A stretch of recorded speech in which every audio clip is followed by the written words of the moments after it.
Okay, now I will show you how to replace a hard disk in HP 15.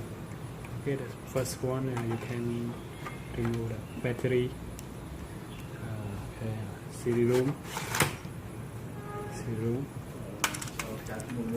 Okay, remove this one.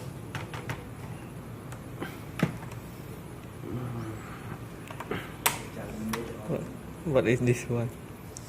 This one.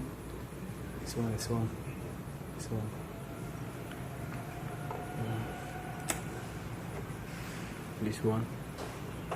Remove all this. D.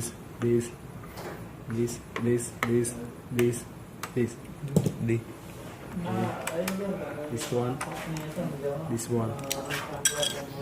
Okay, now next step.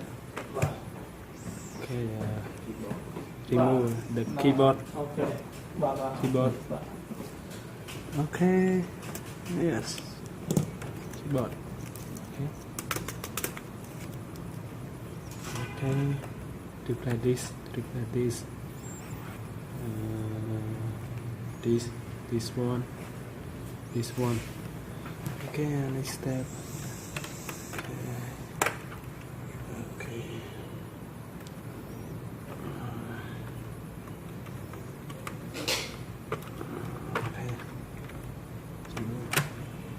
This one.